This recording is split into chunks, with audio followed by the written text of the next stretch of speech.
25 women on a burning beach. A bone sticks out of the intern's leg, and a stranger's words linger in Owen's mind. Endless sand, endless seawater. Finished products are never handed out. First comes the ringing. Not a sound, a ringing right in the bones of his skull. Owen lies face down in the wet sand and doesn't understand why the sand is hot and why it reeks of kerosene. Memory returns in fits and starts. The stand before takeoff. Passengers. Turbulence. A woman in the third row, her knuckles white on the armrests. The cabin lights flicker. Once. Twice. A roll. Darkness. He wiggles his fingers. They move. He wiggles his feet. They move too. That's more important than anything else. To the right, someone's voice is breaking. To the left, someone is crying more quietly but without stopping. So they're alive. So he's not alone. Owen rolls onto his side and sees the entire beach. 200 meters of white sand, a green wall of jungle. The ocean is calm and indifferent, as if the crash never happened. Pieces of the hull are scattered across the sand. Seats, suitcases. Something is burning by the water. Black smoke rises straight up. There's no wind, so no one will see the smoke from far away.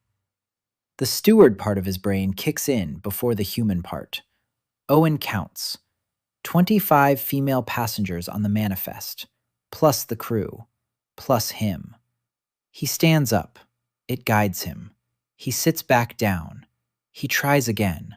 He stands. And this is where the strangest part begins. A gray, transparent line hangs in the corner of his field of vision. It hangs like a watermark. It doesn't move when he turns his head. The text states that a certain hidden system has accepted the request. Raw materials are available. Sand without limits. Seawater without limits. Wood in abundance. You need to describe what is required, and the raw materials will arrive. Finished products are never provided. Make it yourself. Owen squints, opens his eyes. The line is still there. The shouting on the right grows louder again. It pulls him back. He walks toward the sound. The sand burns his bare soles. 30 paces away, a young flight attendant in uniform lies on the ground. Her leg is twisted unnaturally. A bone is sticking through the skin. 2 women from the flight are leaning over her. One is yelling that a doctor is needed. The other is pressing a piece of her own blouse against the wound. The blouse is already soaked through with blood. Owen drops to his knees beside her. The flight attendant's name is Leah. He remembers that. They went through training together in Los Angeles 3 weeks ago. Both were trainees. Leah moves her lips silently. One of the women looks up at him sharply. She asks if there is a doctor among the survivors. Owen replies that he doesn't know, that he himself has only just woken up. The woman swears quietly and intently, and at that moment, Owen sees a second label above Leah. A small, pale tag right above her forehead. Sepsis will set in within 6 hours. He slowly shifts his gaze to the 2 women nearby. Above one hangs a tag stating that a person must believe the situation is solvable. Above the second, a tag about dehydration. Owen stands up. He says he'll go look for a first aid kit in the wreckage. It's his first lie on the island. He walks about 40 steps toward the thicket. He looks back. No one. He bends down toward the sand and whispers very, very quietly into the void. Clean drinking water. 1 liter. He feels like an idiot. He doesn't believe himself. The sand darkens. A puddle of clear liquid oozes out of the wet spot. No flash, no sound. It just appears where there was nothing before. Owen stares without blinking. He lowers his hand. He scoops it up. It's cold. He brings it to his lips. He takes a sip. Real water. Sweet after the salt in his mouth. He almost laughs out loud. Instead of laughing, he scoops it up with both hands and carries it to Leah. He says he found a bottle in the rubble. The bottle is broken. There's a little left. The women ask no questions. They give Leah a drink. They drink themselves. Owen looks at their faces and understands. Something has just happened that he will never tell anyone about. 25 women on the island. Leah with an open fracture and 6 hours until sepsis. The sand burns under his feet. And something has just clicked in his skull that none of them have. A half-baked flight attendant against the ocean. He turns and walks back toward the wreckage, to look for a first aid kit that doesn't exist. Owen returned to the fuselage, checking every step slowly. The sand was littered with shards of plastic and metal. One wrong step and he himself would become a patient. He approached the wreckage from the side where the cargo hold had once been. The door was torn off and hanging by a single hinge. Inside, it smelled of burnt plastic and something chemical. Owen climbed inside and immediately realized there wasn't much to look for here. Most of the cargo had burned up or been blown out on impact. He found 2 suitcases that wouldn't open and dragged them outside. One turned out to be a stranger's, a woman's, filled with clothes. The second was a service bag containing some flight logs. He didn't need either of those things right now. Owen climbed back out onto the sand and looked around. The women were gathering in a group closer to the water. Someone was bandaging someone. Someone else was sitting on the sand, staring at a single point. Owen counted 21 people, including Leah. That meant 4 were missing. He didn't want to think about that right now. He walked behind a distant wing fragment where no one could see him and dropped to his knees. He closed his eyes and tried to recall everything he knew about open fractures. He knew a little. In the airline's first aid course, they'd been told that the main thing was to stop the bleeding and prevent infection. After that, a doctor was needed. They didn't have a doctor. At least, not yet. Owen opened his eyes and quietly recited the list. 10 grams of iodine crystals, dried cinchona bark, 2 meters of boiled linen cloth, finely ground charcoal, 200 milliliters of pure ethanol. He paused and thought some more. He added, pure cotton thread, a thin steel needle.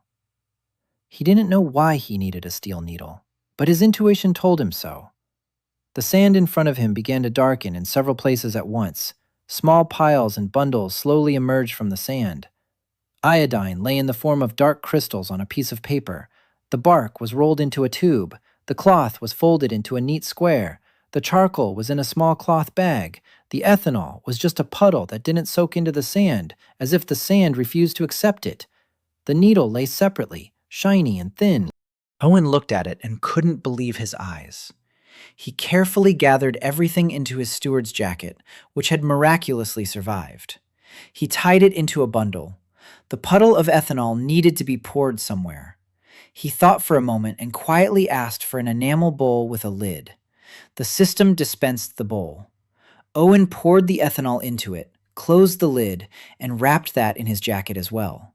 He stood up with the bundle in his hands and walked back to the camp. On the way, he rehearsed the story in his head. Cargo bay, medical supplies. Part of the crate had miraculously survived. He repeated this 3 times so his voice wouldn't tremble. When he approached the group of women, Leah's condition had worsened. Leah was unconscious. Her forehead glistened with sweat. Her breathing was rapid and shallow. One of the women raised her head, and Owen looked at her closely for the first time. She was a woman in her late 30s with short, dark hair and very calm eyes. There was a bloodstain on her sleeve, but it wasn't her own. She introduced herself as Inez Marchetti, a surgeon. She said it so casually, as if she were introducing herself at a cocktail party. Owen nearly dropped his bundle. He set it down in front of her and unwrapped it. Inez looked at the contents. She didn't say a word. She looked up at Owen. She stared for about 3 seconds. Then she looked back down at the bundle. She picked up a crystal of iodine between her fingers and turned it over. She sniffed a cinchona bark. She opened the bowl of ethanol. She closed it. Owen stood and waited. Inez asked where it came from. Her voice was flat, without inflection. Owen repeated his story about the cargo hold. Inez nodded. She knew he was lying. Owen could see it in her eyes, but she said nothing. Instead, she ordered one of the women nearby to start a fire. She told another to bring any clean cloth they could find. She told a third to hold Leah by the shoulders in case she came to. Owen wanted to leave, but Inez looked at him and said he was staying, that she needed his hands. Owen sat down nearby. Inez worked quickly and without unnecessary movements. She boiled the needle and thread in ethanol. She ground up charcoal and bark. She washed the wound with an iodine solution. Owen held Leah's leg as he'd been told. Blood dripped onto the sand, and the sand turned black. Inez stitched the wound up slowly, stitch by stitch. Leah moaned but didn't come to. When Inez finished, she applied a linen bandage. She sprinkled charcoal dust on top. She told Owen to mix the bark powder with water and pour it into Leah's mouth through a thin tube. Owen did all of this. By the time they finished, the sun was already setting. Inez straightened up, and for the first time, Owen saw how tired she was. It was clear that a person had to believe the situation was solvable. Owen said nothing. He just sat there and watched Leah. Leah's breathing had evened out. The label above her had changed. Now it said that sepsis had been postponed for 30 hours. Owen let out a breath. Inez stood up and walked a few steps toward the water. Owen stood up and followed her. The two of them stood at the very edge of the surf. The ocean was purple in the sunset light. Inez didn't turn to face him. She said quietly that there had been no medical supplies in the cargo hold of this flight, that she had checked the manifest back in Singapore because she had a package of her own that she was waiting for, and that hadn't arrived. That iodine and cinchona bark were a very strange combination for a flight from Singapore to Los Angeles. Owen was silent. Inez turned to face him and looked him straight in the eye. She said he had lied, that she would figure out exactly when and how, that it didn't matter right now because Leah was more important, but that she wanted to know one thing. Could he find more? Owen thought for about 5 seconds. Then he replied that he could. Inez nodded. She didn't ask what exactly, how much, or where from. She just nodded and went back to Leah. Owen remained standing by the water. A new label now hung over Inez. Not need, something else. The text was fainter, and Owen didn't immediately make out what was written there. When he did, he turned away toward the water so Inez wouldn't see his face. It said that this person was now part of his circle. Owen didn't understand what that meant, but he realized that today he had gained his first ally, and that half of his secret was no longer his alone. Night fell on the island without warning. There is no twilight in the tropics. One moment the sun was out, and the next the darkness was so thick that Owen reached out and couldn't see his own fingers. One of the women had built a fire near the wreckage of the fuselage. The flames cast red shadows on their faces. Owen counted. 18 women were sitting around the fire. Leah lay apart, covered with someone's jacket. Inez was keeping watch beside her. That made 20. 21, including Owen. 4 hadn't returned from the beach. No one had spoken of it aloud yet. Everyone stared into the fire, as if the fire could provide answers. Owen sat on the edge of the circle and tried to figure out who these women were. He remembered them from the flight, but only in fragments. The woman in the army-style uniform sat to the right of the fire, her back straight as if she'd swallowed a ramrod. Owen remembered meeting her during boarding. Major Hannah Park, Army engineer. She'd climbed the gangway and hadn't smiled at the flight attendant at the entrance. That stuck with him. 2 seats away from her sat a woman with red hair and quick eyes that darted from object to object. Owen remembered her from her request for a non-alcoholic gin and tonic. British accent, Sarah Vance. An engineer, he thought. He didn't know exactly what kind. Across the aisle from Owen sat a very young woman, just over 20. She was holding a piece of electronic debris in her hands and turning it this way and that. Owen remembered her, Riley Voss. She'd been typing away on her laptop the whole way to takeoff and had asked not to close the tray table until it was time. A graduate student, a radio engineer, it seemed. Sitting a little to the side was an Asian woman whom Owen barely remembered. She had been so inconspicuous during the flight that Owen couldn't recall her face from memory. Yuki Adachi, a biologist. And finally, sitting slightly apart from everyone else in the darkness, was a woman in an airline captain's uniform, Eliza Croft, senior pilot. Owen recognized her because she had personally greeted the crew before takeoff. Now she sat hunched over, staring not at the fire, but into the darkness beyond the campfire. A name tag hung above her that Owen didn't want to read. It said something about guilt. Hana spoke first. Her voice was steady and commanding. She said they needed to decide on 3 things before dawn: where to find water, where to find shelter in case of rain, and what skills each of the survivors possessed. No one objected. Everyone understood that someone had to take charge. Sarah raised her hand and said that water was her specialty, that she was a hydraulic engineer, and then if there was any source of fresh water, or even just condensation, she would treat it. Hana nodded. Yuki said quietly that she was a microbiologist, and that any water from a natural source had to be tested for pathogens. Hana nodded again. Inez said they had 1 seriously injured patient and 3 others with minor injuries. She needed assistance with a firm hand. Hana assigned 2 women to help. Riley said she'd try to take apart the emergency transmitter from the cockpit in the morning when it was light out. Eliza said nothing. Hana looked at her but didn't press her. When it was Owen's turn, everyone looked at him. Owen cleared his throat. He said he was a flight attendant, an intern, that he had basic training in first aid and evacuation, that he knew where everything had been in the fuselage before the crash. Hana looked at him intently. Sarah smiled slightly. Riley looked on with curiosity. Owen saw the labels above their heads. Above Hana's head, it said that a person needs reliable subordinates. Above Sarah's, that a person needs a task that no one else can solve. Above Riley's read that a person needs someone to tell her she can handle it. Owen remembered this, all these labels. He realized a catalog was forming in his head, a list of what each of these women needed, and that he was the only one who could see this list. Hana assigned the night watch shifts. Owen asked to be on the first shift. Hana agreed. When the circle around the fire broke up, Owen stayed sitting on the sand, watching the embers smolder. Inez approached him from behind, silently. She sat down next to him. She asked quietly if he could find some more linen cloth. Leah needed a bandage in the morning. Owen nodded.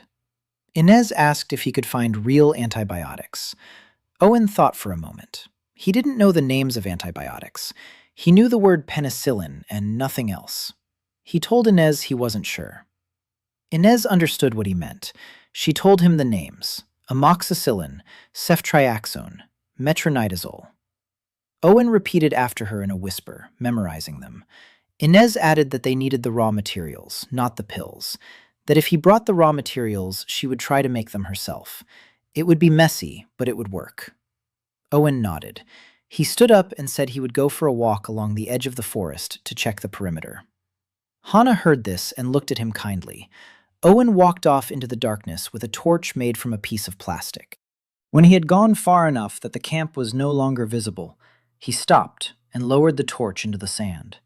He stood alone in the darkness, listening to the night. The ocean to his left, the forest to his right. Somewhere in the forest, something was screaming with a voice like a bird, but not a bird. Owen dropped to his knees. He began whispering the names that Inez had given him. He didn't understand what these words meant chemically, but the system seemed to understand. The sand darkened in several places. Small bundles emerged from the sand. Some kind of powders, some kind of crystals. Owen gathered everything into his jacket. When he finished, he realized it weighed about 10 kilograms, exactly as much as he could carry in one go. He smiled in the darkness. The system was making its limits clear to him. He walked back to camp slowly, trying not to trip. On the way, he thought about what had happened by the fire. Hana had assigned everyone to their specialties. Sarah to water, Yuki to microbiology, Inez to medicine, Riley to communications, and him to what he knew about what was in the fuselage. It was a lie that everyone had accepted as the truth, and now his job was to keep that lie going, every night, time and time again. Owen came out to the camp from the other side so as not to attract attention, and placed the bundle next to Inez. Inez didn't look up. She just reached out and took it.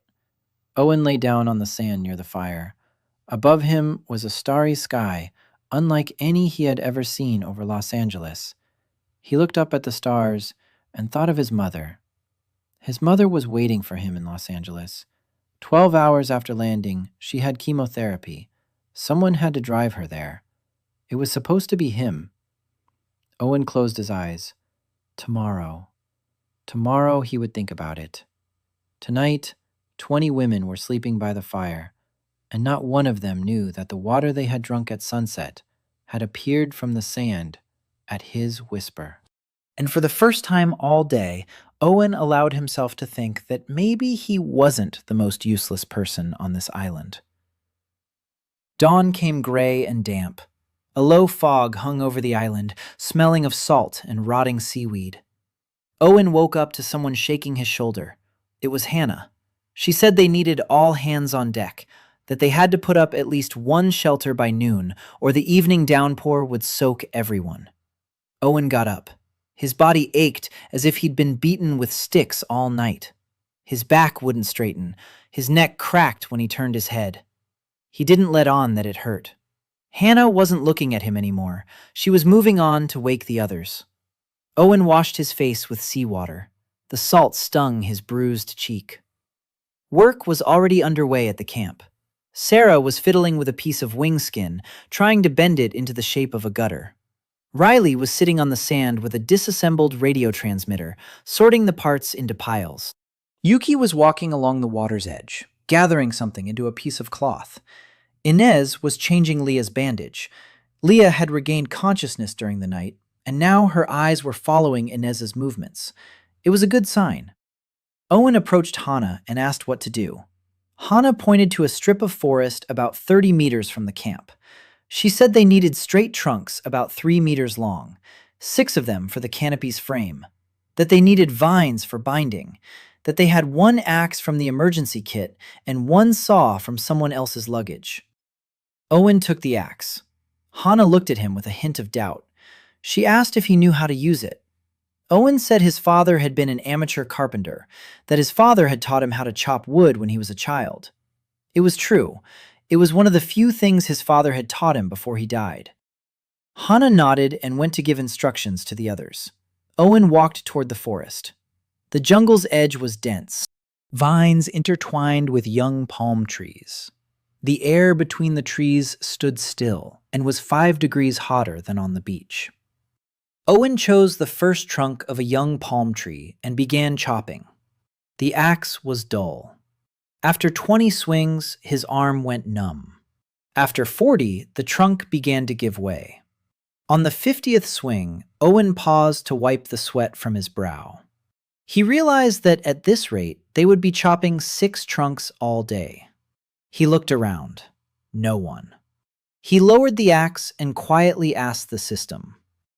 6 trunks of young palm trees, straight, 3 meters long, 15 centimeters in diameter, stripped of bark. He waited.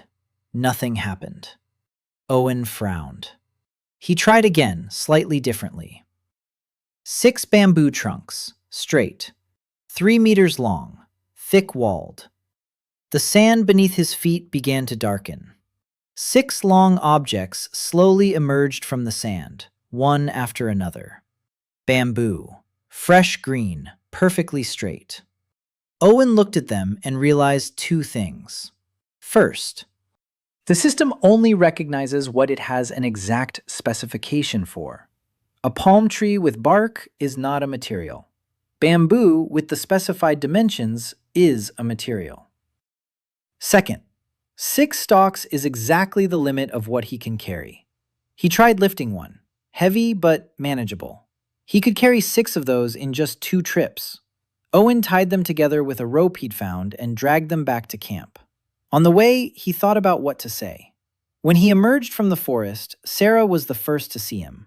Sarah dropped her piece of siding and walked over. She looked at the bamboo, then at Owen, then back at the bamboo. She asked where he'd found it. Owen said he'd found a bamboo grove half a kilometer inland, and that there was a whole clearing of ready-to-use dry material that someone had apparently harvested and left there long ago. Sarah looked at him very intently. She said it was very convenient. Owen agreed that yes, it was very convenient. Sarah paused and said that next time she would go with him. Owen replied that he could do it faster on his own. Sarah narrowed her eyes. A new tag appeared above her. Owen read it out of the corner of his eye. It said that a person needed to understand. Owen looked away. Hana approached and didn't ask any questions. She saw the bamboo and immediately began measuring it. She said that bamboo was even better than palm trees. She asked how much more Owen could bring. Owen said there was plenty more in the grove, that he would go back again. Hana nodded and assigned people to work around the materials. An hour later, the frame of the shelter began to rise. Hana worked silently and precisely. Every movement of her hands was measured. Owen watched and learned. He understood that he had to remember exactly how Hana tied the joints, what knots she used, at what angle she placed the supports. It might come in handy later when he was on his own. Sarah was working nearby and occasionally cast quick glances at Owen. Owen pretended not to notice. By noon, the shelter was standing. It was a simple structure, 4 supports, 2 crossbeams, and a dense roof made of woven palm leaves. All 18 women could fit under the shelter if they sat close together. Leah was carried over first. Hana announced a short break. Everyone sat down in the shade. Yuki brought her haul from the beach. They were large, flat clams.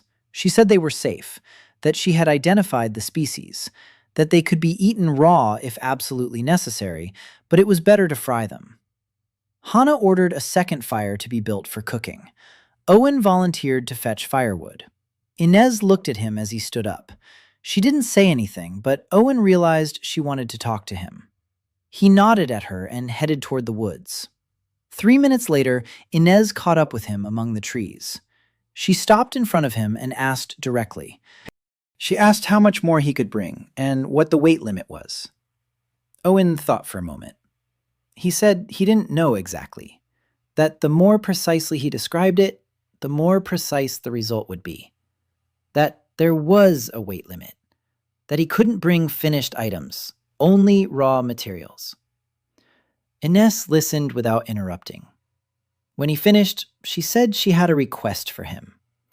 She said that Leah was their first casualty, but not the last.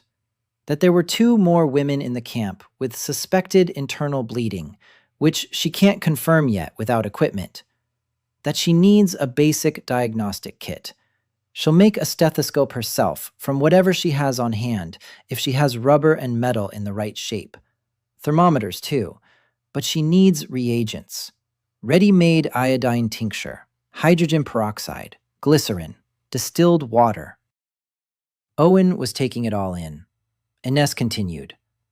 She said that if he could bring zinc and copper wire, she would make a simple galvanic cell to purify water through electrolysis. Yuki knows how to do that. Owen realized that Inez was already thinking several steps ahead, that she wasn't just using his ability, she was making a plan. Inez looked at him and said one more thing. She said that Sarah already suspects something, that they need to be more careful, that Sarah is smart and stubborn, and if she sets her mind on getting to the truth, she will get there. Owen agreed. Inez added that there were 2 options. The first was to tell Sarah the truth. The second was to distract her with something more interesting. Inez leaned toward the second option. Owen agreed that he did too. They returned to camp separately. By evening, Owen had a clear plan in his head for the next 3 days. Water, basic medicine, safety. He could give each of the women what she needed, but only if they didn't know where it came from. And only if he managed to learn from them quickly enough to keep up with their own plans. By the morning of the 4th day, the camp had run out of water. It was no surprise.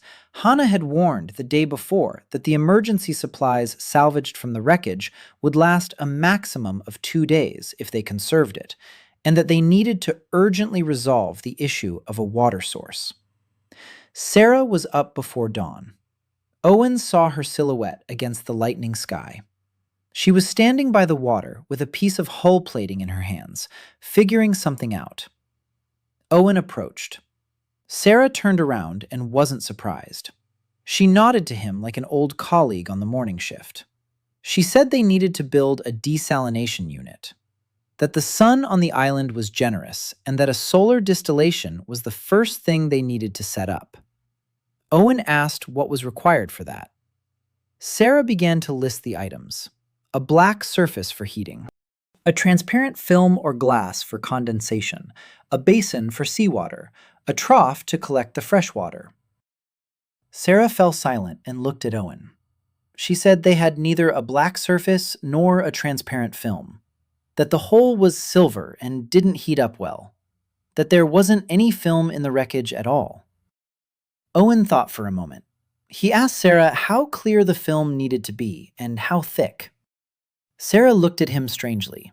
She said that any polyethylene at least 100 microns thick would work, that it was better if it was clear and free of impurities, that for 50 liters of water a day, they would need about 10 square meters. Owen nodded. He said he would go walk the perimeter and look through the debris. Sarah narrowed her eyes again. She said that Owen had walked the perimeter 17 times over the last 3 days, and every time he brought something back. Owen said nothing. Sarah looked him straight in the eye. She said quietly that she wasn't stupid, that she understood there hadn't been a bamboo grove in the cargo hold of that flight, that there hadn't been a box of iodine and cinchona bark, that there hadn't been any plastic wrap, even if he brought some now. Owen looked at her and thought. A tag hung over Sarah, and it had changed. Now it read that a person needs the truth or a clever lie they can believe. Owen chose the middle ground. He said quietly that he couldn't explain exactly how, but that he really could find what the camp needed. That he was asking her not to ask any questions yet. That when the time came, he would tell her everything. That lives depended on this oddity right now, and that if they started discussing it out loud, everything would fall apart. Sarah looked at him for a long time. Then she smiled, not with malice, but rather with weariness. She said she agreed to the condition, but she had one request in return. She said she wanted to work directly with him, that if he brought the materials and she built the devices from them, it would be faster and more accurate. Owen agreed immediately. It was the best option. Sarah held out her hand to him. Owen shook it. The same thin tag now hovered above her that had once appeared above Inez. That this person was now part of his circle. Owen noted this to himself. Sarah turned away and walked back to the camp to gather the others for work. Owen headed toward the forest. He moved a safe distance away and asked the system. 10 square meters of transparent polyethylene, 200 microns thick. A sheet of black rubber fabric, 6 square meters. A glass tube for collecting condensate, 2 meters long with an inner diameter of 8 millimeters. The sand darkened. The materials appeared. Owen estimated the weight. It was borderline. He tied the film into a tight roll. He folded the rubber fabric separately. He wrapped the tube in plastic so it wouldn't break. He picked everything up and carried it away. When he emerged from the woods, Sarah had already prepared the site. She had dug a wide depression in the sand, 2 by 3 meters. She had laid the metal scraps along the edges. She saw the roll in Owen's hands and didn't say a word. She simply walked over and took it. Owen helped her spread the rubber sheet across the bottom of the pit. Then they poured seawater into it from the buckets the other women had brought. Sarah stretched a plastic sheet over the top and secured it with stones along the edges. In the center of the plastic sheet, she placed a small stone so that the sheet sagged downward in a cone shape. She placed an empty bowl under this cone. Owen watched and understood the principle. The sun heats the seawater. The water evaporates. The vapor condenses on the cold plastic. The droplets run down the cone and drip into the bowl. Sarah said the first water would be ready in 3 hours. That one pit like this would yield 15 liters of fresh water a day. That they needed at least 3 pits. Owen nodded. They went to dig the second one. Hannah came over to watch. She stood there silently for a long time and then said it was a good decision, that Sarah was doing a great job. Sarah smiled and said it was a joint effort, that without Owen, she wouldn't have had the materials. Hannah looked at Owen. A label hung over her head saying that a person needs to understand which of the men in the camp is no slouch. Owen met her gaze calmly. Hannah nodded and went on to give further orders. By lunchtime, all 3 pits were ready. By evening, about 40 liters of fresh water had accumulated in the bowls. Leah was able to drink a whole mug. Her condition had stabilized. Ines gave her a second dose of the homemade antibiotic, and Leah fell asleep peacefully. Yuki tested the water using simple tests she'd made from iodine and starch. She said the water was clean, that it was safe to drink without boiling. Riley sat a little to the side and continued fiddling with the radio transmitter. Owen walked over to her. He sat down next to her and asked how it was going. Riley sighed. She said the circuit board had partially burned out, that she needed a new quartz resonator for a specific frequency, that without it, the transmitter would never work. Owen asked what frequency exactly. Riley told him. Owen remembered it. There was a label hanging over Riley that said she needed someone to tell her she could do it. Owen said she could do it, that he was sure of it. Riley glanced at him quickly and lowered her eyes. She didn't say anything, but Owen could see that his words had hit home. He stood up and walked toward the woods. It was already dark, and no one paid any attention. He stepped away and asked the system for a quartz resonator tuned to the right frequency. The sand darkened. A small metal casing with 2 legs emerged from the sand. Owen picked it up and returned to the camp. He walked over to Riley and placed the quartz next to her laptop. He said he'd found it in the wreckage of the cabin, that he didn't know what it was, but it looked like what she'd described. Riley took the quartz. She read the markings. She froze. She stared at Owen with her mouth open. She said that this was exactly the model, the very one, the one she had been looking for. Owen shrugged and said he'd gotten lucky. Riley looked at him, and a new label appeared above her. That very subtle one, that this man was now part of his circle. Owen walked away before she could say anything else. He lay down in the far corner of the shed and closed his eyes. The 3 of them already knew he wasn't who he claimed to be. Only Inez knew for sure. Half of Sarah. Riley didn't know anything yet, but she'd figure it out soon because the quartz resonator was too much of a coincidence. Owen thought about it and realized that the circle was expanding faster than he wanted. But he also understood that there was nothing to fear. Each of them was a professional. Each of them understood that lives depended on his peculiarity. No one would run off screaming. The main thing was to keep it from those who shouldn't know. And the main thing was to manage to give each one exactly what she needed, not in general, but her, personally, by name. Owen fell asleep to the sound of the waves and the steady dripping of water into the desalination bowls. Tomorrow would be the 5th day. The 5th day began with rain, not a downpour, but a fine, drizzling mist that seeped through the canopy's roof and woke everyone at once. Owen opened his eyes and saw that Hannah was already standing. She was holding a piece of wood in her hand and examining the rafters. She said loudly that the canopy was holding up at 70%, that they needed to reinforce the roof immediately before a real downpour hit. Everyone stirred. Sarah peered outside and cursed under her breath. She said that her desalinators would soon be flooded from above, and the film would sag under the weight of the rainwater, that the frames needed to be reinforced urgently. Owen stood up.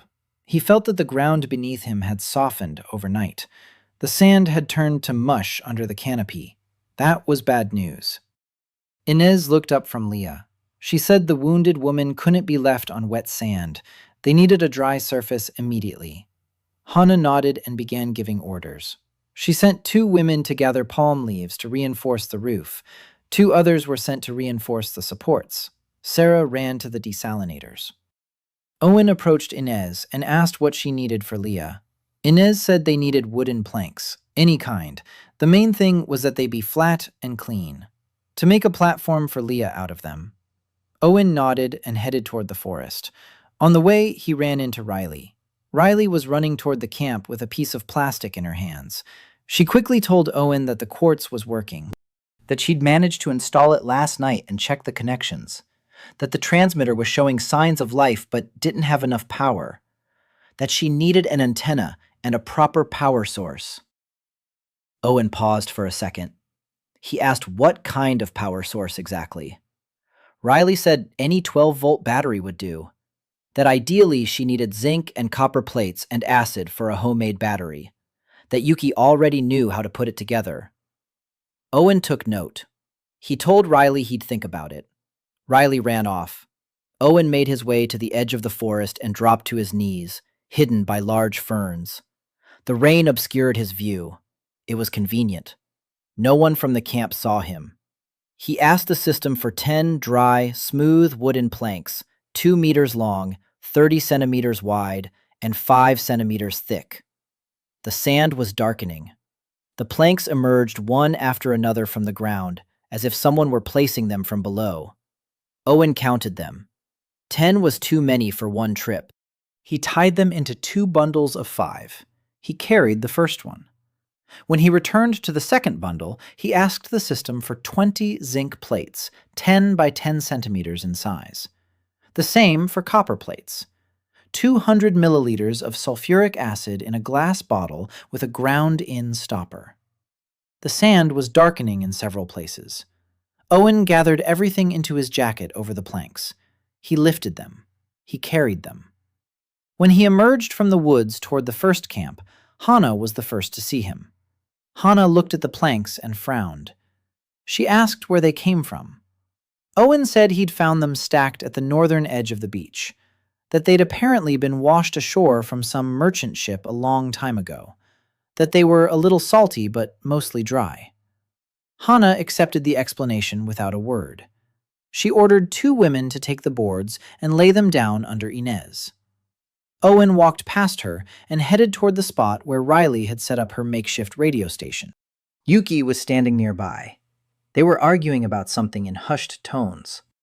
Yuki was saying that the electrolyte required a specific concentration of acid, not just any acid. Otherwise, the plates would be corroded within an hour. Owen walked over and laid his jacket down in front of them. He unfolded it. Yuki fell silent mid-sentence. She looked at the bottle of sulfuric acid. She read the label. She looked up at Owen. A label hung over Yuki's head, saying that a person needs to understand that they are being heard. Owen met her gaze and nodded. He said quietly that he had heard her conversation and was trying to help. Yuki didn't ask any questions. She simply sat down next to the plates and began arranging them. Riley looked back and forth between Owen and Yuki. Riley realized that between Owen and the older women was already some kind of understanding she wasn't privy to. Riley bit her lip and decided not to get involved for now. She just sat down to help. The rain intensified. By noon, it was a full-blown tropical downpour. Visibility had dropped to 10 meters. A thick film of water covered the Serra desalinators, and she ran between them with a special scoop, skimming off the excess. Hana organized a second group under a tarp made from the fuselage skin to prepare food. They were cooking the shellfish Yuki had gathered yesterday and some roots that Yuki had identified as edible. Owen sat under the canopy and watched as Yuki and Riley assembled the battery. Yuki worked with precise movements. She arranged the plates in the can. She poured the electrolyte through a glass tube. She connected the copper wires. 20 minutes later, voltage appeared at the terminals. Riley checked it with the multimeter she had assembled yesterday from scrap parts. Riley said there were 8 volts, that the transmitter needed 12, that they needed another battery in series. Owen stood up. He said he would bring more plates. Yuki looked at him and said one word quietly, "Thank you." Owen nodded. He stepped out into the rain and walked toward the forest. On the way, he stopped by the desalination units. Sarah was standing waist-deep in water in one of the pits, trying to re-stretch the film that had torn under the weight. Owen immediately realized she couldn't manage it alone. He jumped into the pit to join her. The water was hot from having warmed up in the morning sun before the rain. Sarah saw him and didn't argue. The 2 of them lifted the plastic sheet. They stretched it tight, secured it with stones. Sarah climbed to the edge and reached out her hand to Owen to help him up. Owen grabbed hold. Sarah was stronger than she looked. She pulled him out in one swift motion. They stood side by side, soaked from head to toe. Sarah looked at him and laughed, not out of joy, but from some pent-up tension. Owen looked at her wet face and realized that for the first time in 5 days, he was seeing someone from the camp laugh. Sarah stopped laughing just as quickly as she had started. She said quietly that they would make it work. Owen nodded. He said yes, it would work out. Sarah looked at him for another second and walked to the next pit. Owen went further into the forest. By evening, the rain had let up. The camp was ankle-deep in water, but the canopy had held up. The desalinators had held up. Leah was lying on a dry wooden platform and sleeping peacefully. Riley's radio transmitter emitted a short tuning beep for the first time. Riley sat in front of it, her eyes shining. Yuki was brewing roots in a makeshift pot. The smell was unfamiliar but not off-putting. Hana gathered everyone under the canopy and gave a brief debrief. She listed what had been done and what needed to be done tomorrow. She singled out Owen. She said that in a single day he had brought materials critical to 3 different tasks. That without him, the camp would be sinking right now. Everyone looked at Owen. Owen lowered his eyes to the sand. He couldn't see his own tag above him, but he sensed that several tags above the women around him had quietly changed their text. Where before there had been specific requirements, now a single word was written. Trust. Eliza Croft sat apart from the circle. She hadn't come out for dinner. She sat at the very edge of the water and stared at the darkening horizon. The same dark tag about guilt hung above her. Owen looked at her and decided tomorrow would be fine. Not today. Tomorrow. Today, she wasn't ready yet. Night fell quickly. Owen lay down on his end of the shelter and closed his eyes. He went over in his head everything he'd learned that day. Yuki knows electrochemistry. Riley knows radio. Sarah knows hydraulics. Hana knows fortification. Inez knows medicine. Eliza knows navigation. Yuki has added batteries to her skills. Riley knows that without Yuki, her radio won't work. Sarah knows that without Owen, her desalinators wouldn't exist. It was the first night Owen fell asleep, not out of exhaustion, but simply because he closed his eyes and thought everything was going according to plan. The morning of the 6th day greeted them with sunshine and steam. The moisture from the downpour was evaporating from the sand in a thick mist that reached their ankles. Owen was the first to emerge from under the shelter. He had deliberately stayed awake until dawn. He walked over to the small fire that was still smoldering and added a couple of branches. He took out the beans he'd stashed the day before from his pack. It was a request he'd made 2 nights ago and hadn't given to anyone. 40 grams of green coffee beans, 1 small enamel mug, 2 cubes of raw sugar, 1 cinnamon stick. He asked the system for 1 more item, a small cast iron skillet. The sand darkened and the skillet appeared. Owen set it over the coals. He poured in the beans. He began to stir them with a piece of a broken knife. The beans gradually changed color. First yellow, then brown. The smell rose so strongly that Owen almost closed his eyes. It was that very smell. The smell of coffee from the onboard coffee pot. The smell of an airplane that no longer existed. When the beans turned dark brown, Owen poured them onto a flat stone and crushed them with the knife handle. He poured the resulting powder into a mug. He poured boiling water from the kettle over it. He added 2 sugar cubes. He sprinkled cinnamon on top with a thin blade. He waited 3 minutes, stirred it, sniffed it. This was it. Owen stood up with the mug in his hand and walked toward the water. Eliza was sitting where she had sat yesterday. Apparently, she hadn't slept all night. Her shoulders were slumped. Her hair was damp. Her uniform shirt was crumpled to the point of being a rag. Owen approached from the side, not from behind. He didn't want to startle her. He stopped 3 steps away. He waited until she noticed him. Eliza turned her head. Her face was ashen. Her eyes were red. She looked at Owen and said nothing. Owen sat down next to her on the sand. Not right next to her. He kept his distance. He silently placed the mug between them. Eliza looked at the mug, then at Owen, then back at the mug. She leaned forward and took a deep breath. Her face changed. Something in it snapped. She looked up at Owen and asked in a slow, uneven voice where it was from. Owen said quietly that he remembered.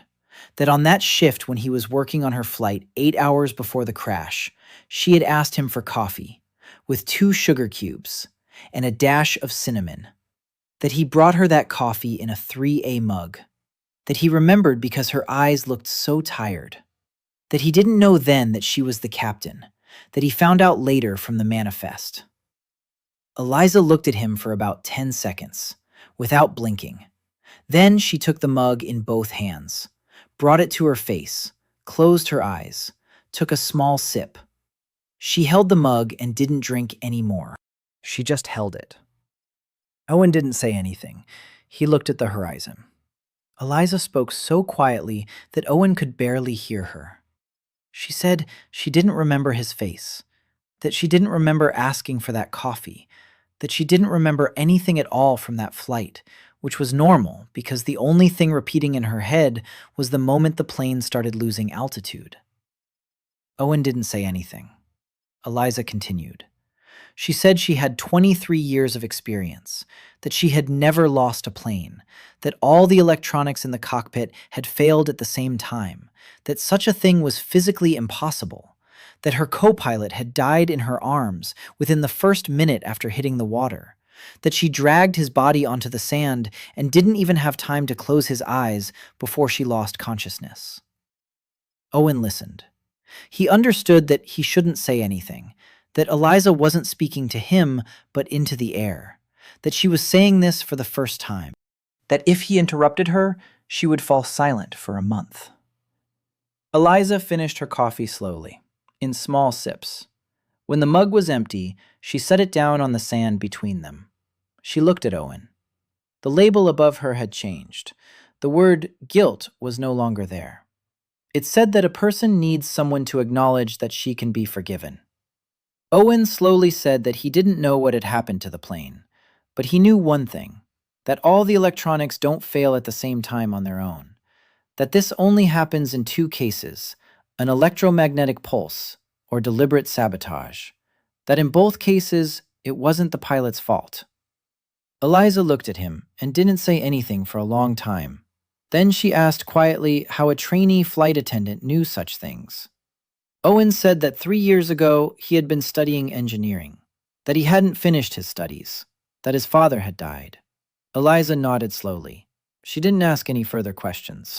She only said she'd think about what Owen had said, that she wasn't promising to believe it, but that she'd think about it. Owen stood up.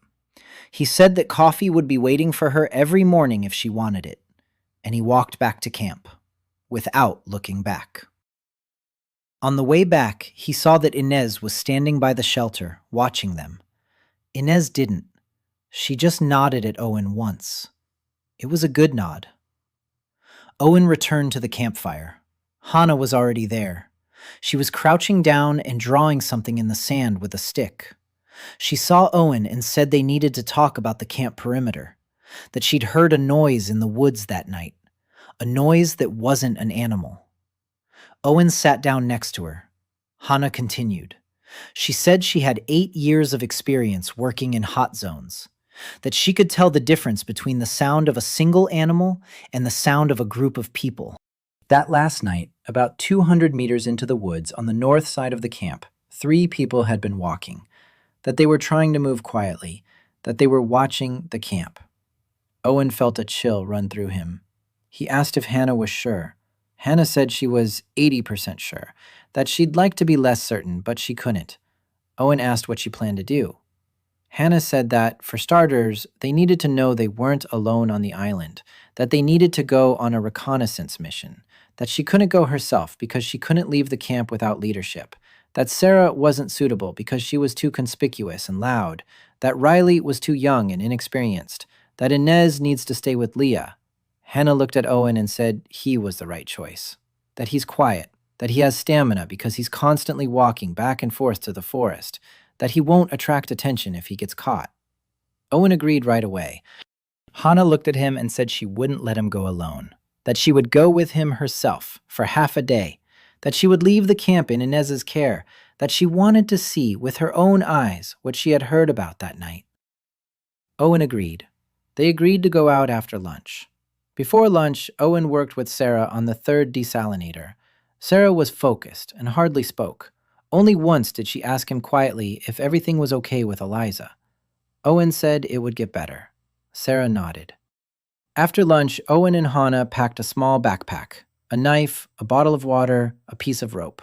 Hannah took something long, wrapped in cloth. Owen didn't ask what it was.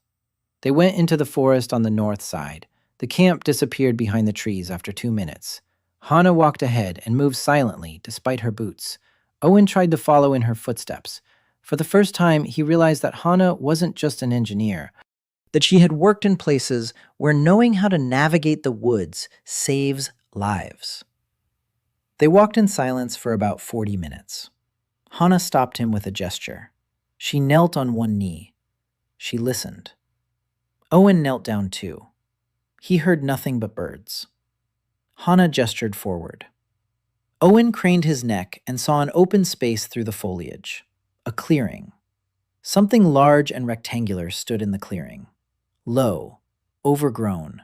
Hannah whispered that it was a bunker, from the war, and that it wasn't actually overgrown, that the bushes around it were trimmed to camouflage it, but not obstruct passage.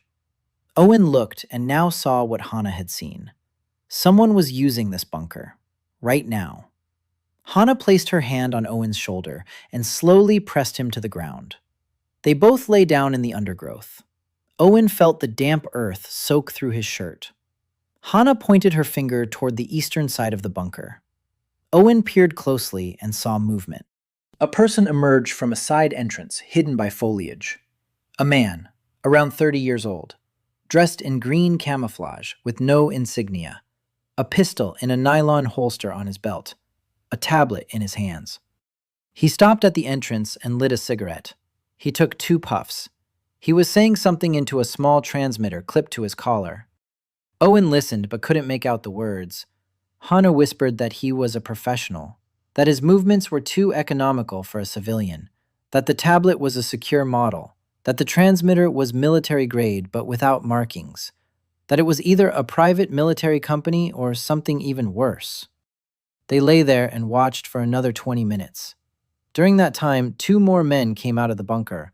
One was short and stocky, with an automatic rifle slung over his shoulder. The second was tall and thin, with a short beard and no weapon. The tall one was holding something that looked like a field radio. The antenna stuck up 1.5 meters.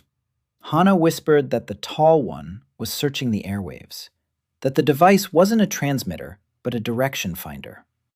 Owen felt a chill inside. He thought of Riley and her radio. If Riley tried to go on the air tonight, this device would pick her up. Hannah thought the same thing at the same time. She looked at Owen and mouthed a single word. Riley. Owen nodded. They stayed lying down. The tall man with the direction finder was slowly turning in a circle. His device was beeping softly, but without a clear direction. Apparently, Riley's transmitter was turned off right now. That saved them. Half an hour later, all 3 men went back into the bunker. Hannah waited another 10 minutes. Then she gestured to Owen that they were retreating. They made their way back to camp the same way they had come. Hannah didn't say a word on the way. Only when they reached the beach, about 300 meters from the camp, did she stop Owen and speak quickly and quietly. She said they now had 3 problems. First, there is an armed group on the island consisting of at least 3 people, most likely more. They are stealthy and professional. Second, they're actively searching for radio signals. That means they either suspect there might be survivors on the island or know for sure and are trying to prevent them from going on the air. Third, the bunker is too well equipped to be a temporary base. These people have been living on the island permanently for a long time. Owen listened and nodded. Hana looked at him and said that Riley must not turn on the transmitter until they've developed protection against direction finding, that the camp must not be left without armed guards, that they need to start setting up perimeter, and that only the two of them knew about all this right now, that they couldn't scare the others just yet. Owen agreed. They returned to camp. Hana approached Inez and took her aside for 5 minutes.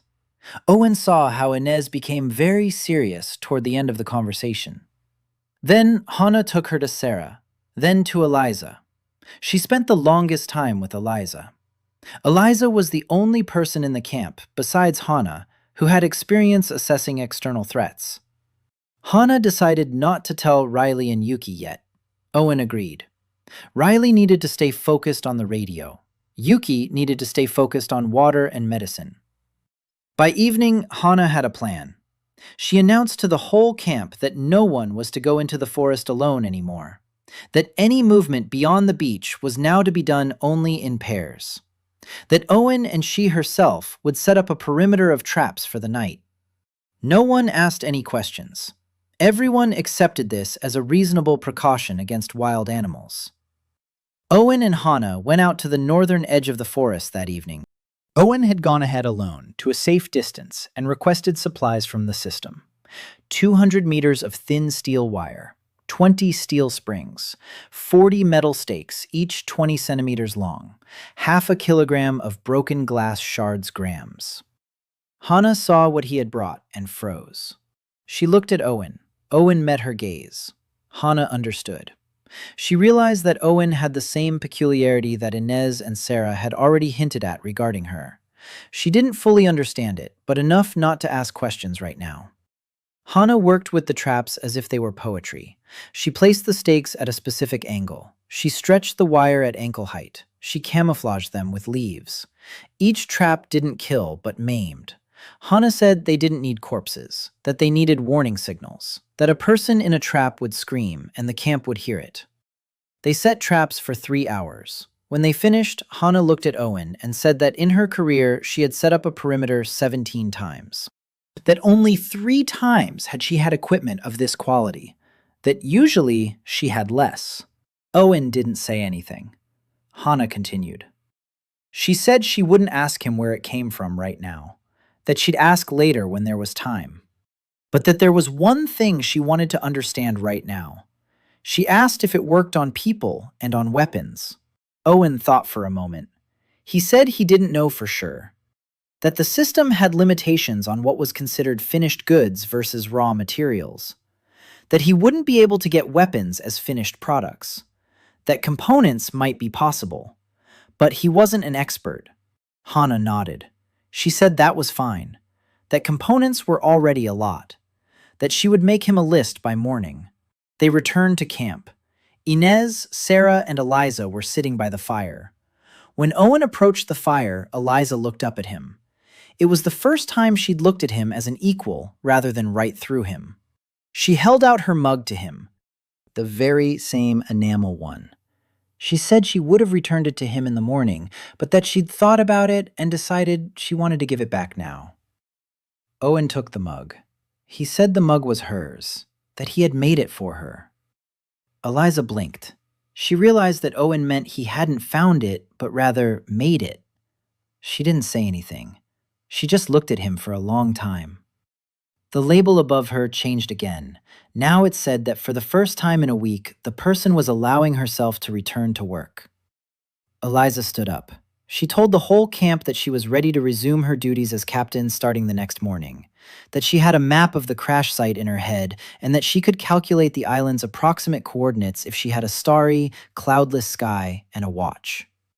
Sarah said she had a watch, a digital one, made from debris, accurate to within 1 second a day.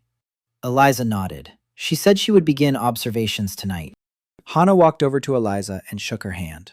It was the first time Owen had seen Hana make physical contact with anyone from the camp. After dinner, Owen lay down on his end of the shelter. He was going over the whole day in his head. Hana now knew about his oddity.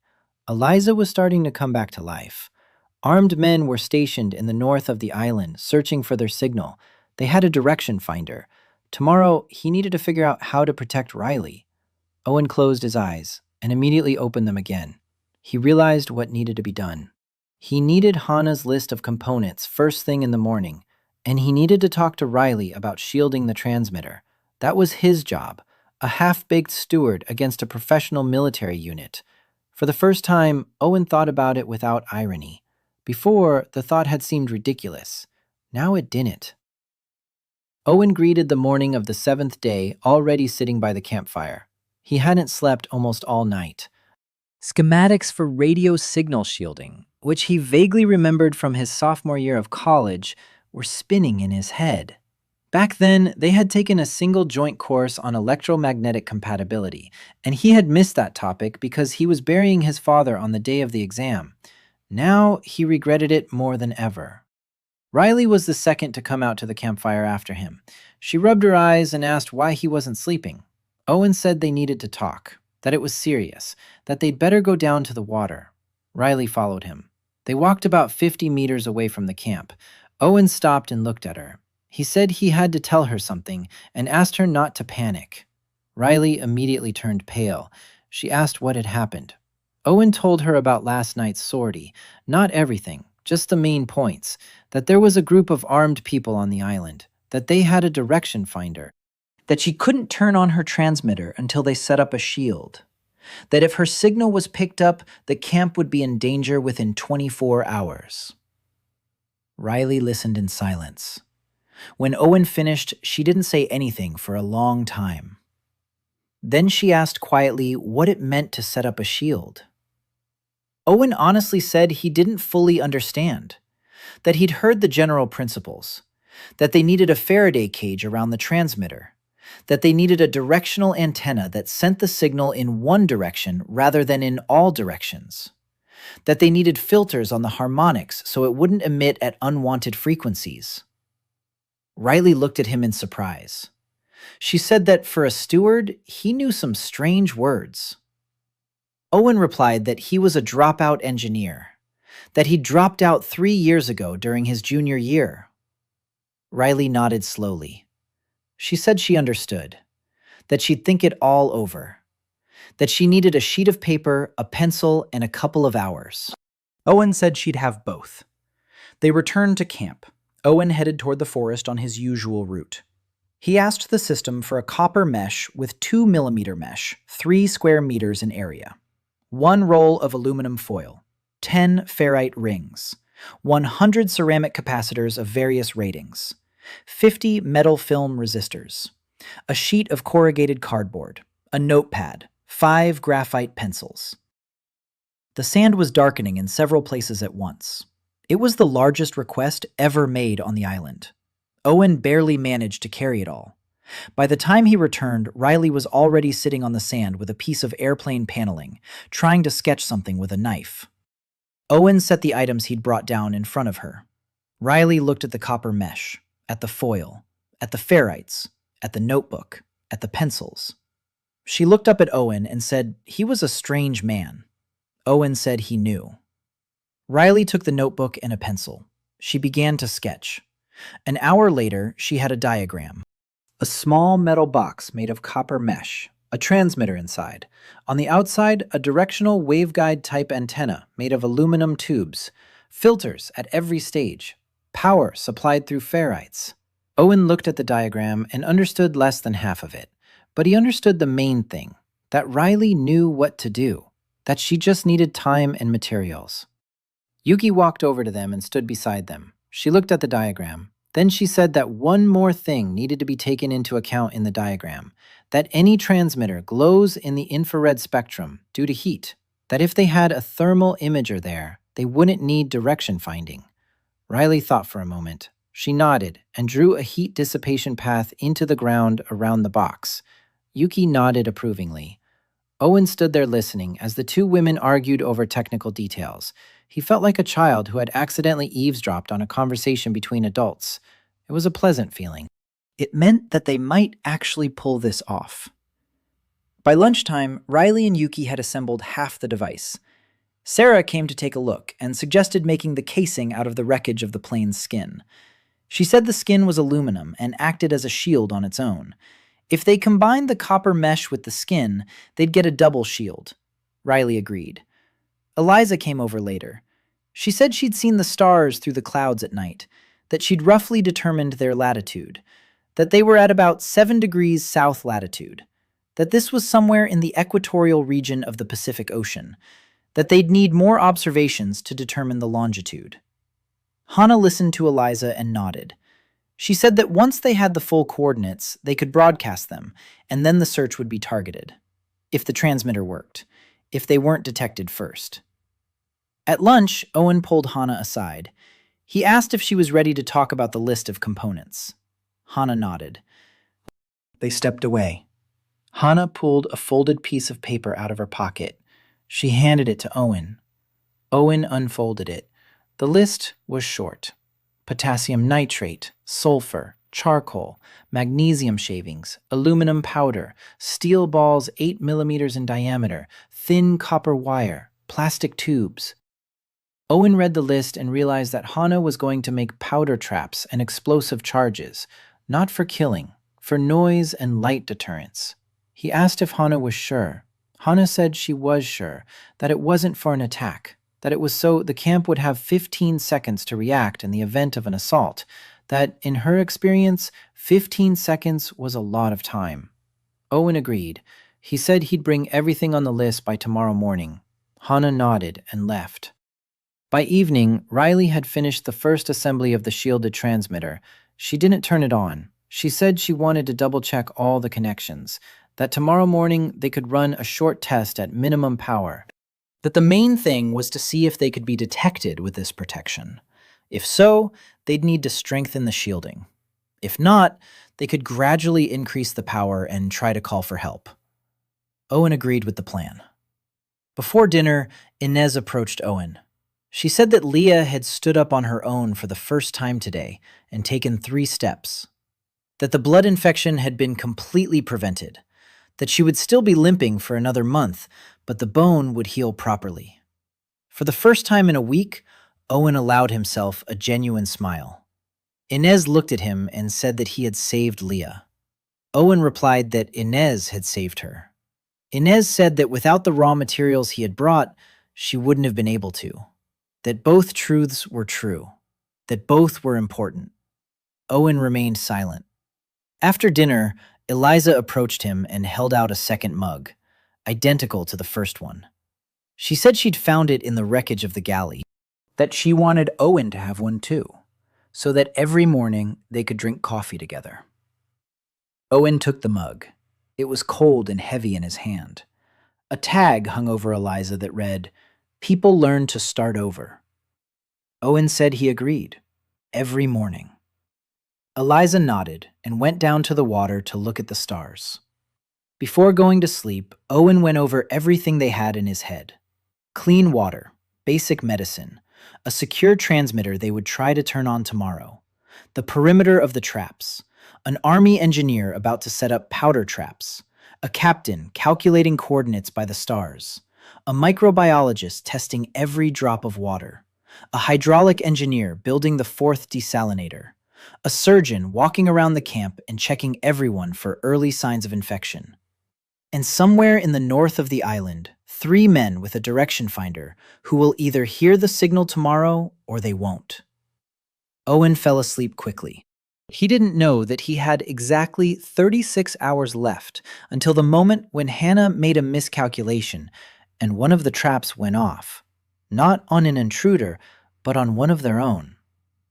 The 8th day began calmly. Leah made her way to the campfire on her own, leaning on a makeshift crutch that Sarah had fashioned from bamboo and a leather strap. All the women came over to hug her. Leah was crying quietly and smiling at the same time. Owen watched from the sidelines and realized that the camp had just crossed an important invisible line. They were no longer just a group of survivors. They had become something shared. He couldn't quite put his finger on what exactly it was yet. By 9 in the morning, Riley was ready to conduct a test transmission.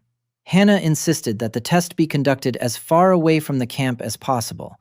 That way, if they were spotted, the patrol wouldn't come straight to their settlement. Owen and Riley set out with the shielded transmitter toward the southern part of the island, where they hadn't been before. Hannah walked with them, covering their flank. Eliza stayed behind to command the camp. Yuki, Sarah, and Inez went off to work in their respective directions. They walked about a mile and a half. The terrain became rocky. The trees were shorter. The wind's howl was louder. They chose a small hollow between two rocks. Riley knelt down and began checking her contacts.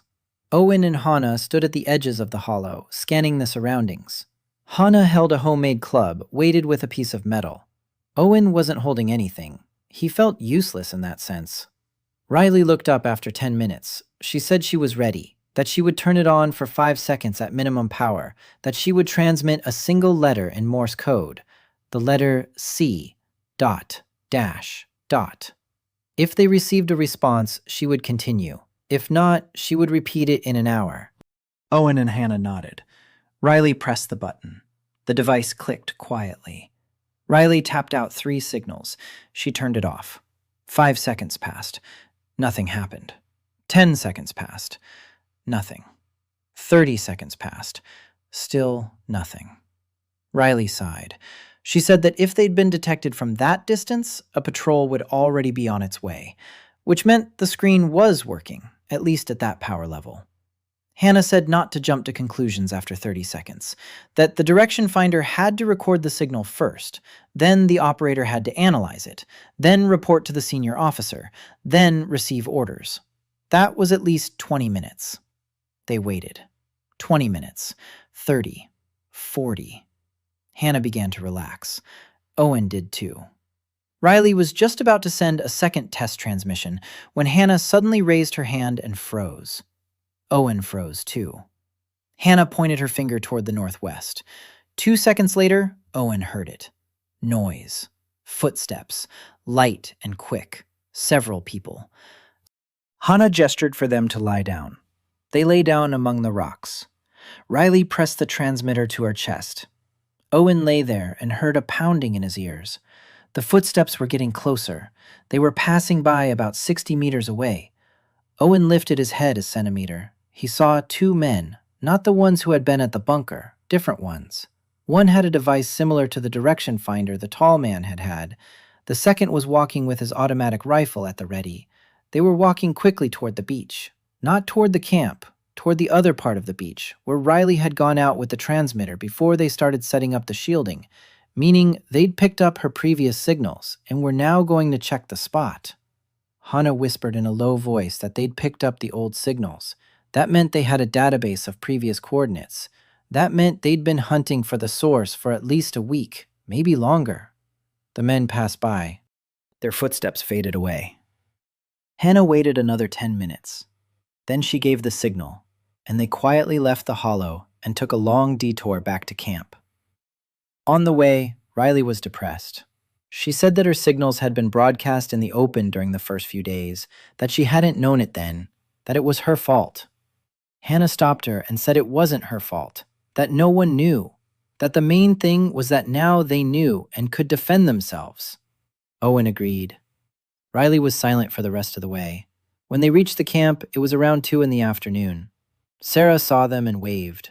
She said they had a problem, that Yuki had gone into the woods to gather roots and hadn't returned by lunchtime, that she'd promised to be back in 2 hours, that she'd been gone for 4. Owen felt a tightness in his chest. Yuki shouldn't have gone alone. They'd agreed on that. Hannah immediately asked where exactly. Sarah pointed toward the northeast slope, to the place where Yuki had spotted some useful plants growing that morning. Hannah cursed under her breath. It was the area where they'd set traps yesterday. Hannah ran off. Owen followed her. Riley stayed at camp. They ran across the sand toward the edge of the forest, through the bushes, through the first perimeter of traps. Hannah knew where they were and skirted around them. Owen ran right behind her. They covered 200 meters, 300, 400. Hannah stopped and called out Yuki's name. Silence. Again. Silence. They kept going. Hana unfolded the map of the traps in her mind. After 500 meters, they heard a faint moan. They rushed toward the sound. Yuki was lying in a hollow between two bushes. Her right leg was caught in a steel snare. The snare had tightened around her shin and cut into her skin. Blood was flowing from beneath the wire. Yuki was conscious but pale. She saw them and smiled weakly. She said she hadn't heard it snap, that she had been looking for a papaya root, that it had snapped. Hana knelt down and examined the trap. She turned even paler than Yuki. Owen asked what was wrong. Hana said quietly that the loop was made of serrated steel, that if they cut it sharply, the wire would snap and tear the blood vessels in her leg, that they needed to loosen it slowly, that she didn't have a tool. Owen understood immediately. He stepped behind a bush. He whispered to the system. Steel wire cutters with rubberized handles, precise cutting force of 1 ton. A thin rubber surgical tourniquet, half a meter long. 100 milliliters of iodine tincture. 1 meter of sterile gauze. The sand was getting darker. Owen gathered everything and returned. Hana saw what he had brought. She said nothing. She simply took the wire cutters. Owen pressed the tourniquet above Yuki's knee and tightened it. The blood flow to her leg weakened. Hana began cutting the wire, 1 coil at a time. She cut each loop carefully so that Yuki wouldn't flinch. Yuki clenched her teeth and remained silent. 10 minutes later, the loop came undone. Hana carefully removed it from her leg. The bone was intact. This was evident from the way Yuki moved her foot. The blood vessels were intact as well. Only deep lacerations from the jagged edges. Owen poured iodine on the wound. He bandaged it with gauze. Hana lifted Yuki into her arms. Owen was surprised that Hana could lift a grown woman so easily. They headed back to camp. On the way, Yuki said quietly that Owen had found something again. Owen replied that yes, again. Yuki smiled weakly. She said that someday he would tell her where it came from. Owen replied that someday he would. They reached the camp. Inez took Yuki and laid her on the platform. She examined the wound. She said it would heal in 2 weeks. That Yuki was lucky. Hana pulled Owen aside. She was as white as sand. She said she'd made a mistake, that she'd forgotten 1 trap on the map. The very one Yuki had fallen into, that if the jagged edges had been deeper, Yuki would have lost her leg, that she was the captain, and it was her fault. Owen said quietly that it wasn't her fault, that they'd both set the traps, that they'd both failed to warn Yuki of the exact coordinates, that next time they'd draw a map and hang it up at camp. Hana nodded. She clenched her fists and didn't reply. A heavy label of guilt hung over her, similar to the one that had hung over Eliza before. Owen briefly placed his hand on her shoulder. Hana flinched, but didn't pull away. She said quietly that she wasn't used to making mistakes in front of her subordinates. Owen replied that she wasn't alone, that her mistake was his mistake too. Hana looked at him for a long time. The label hanging over her slowly changed. It now read that a person shouldn't be alone. Owen read the label and tried not to let it show. They returned to the campfire. Eliza already knew what had happened. Eliza walked over to Hannah and simply sat down next to her on the sand, silently. Hannah accepted this in silence. Owen sat across from them and watched the 2 of them. 2 captains, each with her own guilt. Both were no longer alone. The camp around them was quietly having dinner. It was the 8th day. Today, they were nearly found because of the old signal. Yuki nearly lost her leg.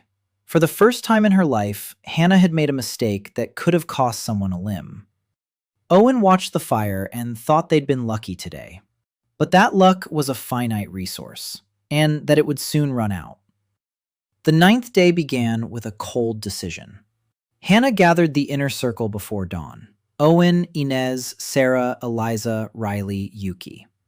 Yuki sat with her leg bandaged and made no attempt to stand. Hannah spoke quietly but firmly. She said that the previous day had revealed three things. First, the outsiders are actively hunting. Second, their trap system needed to be redesigned with an open map for everyone. Third, they need to shift from defense to reconnaissance. Knowing more about the outsiders than the outsiders know about them is the only way. Eliza agreed. She said that in her experience as a pilot in the war, those who survived were the ones who spotted the enemy first. Ines asked what exactly Hannah was proposing. Hannah unfolded a homemade map on the sand. She had drawn it at night with charcoal from memory. On the map was a camp, a bunker, the northern part of the island, and a large white spot they didn't know about. Hannah said they needed to figure out two things. First, exactly how many strangers were on the island. Second, what they were guarding in the bunker.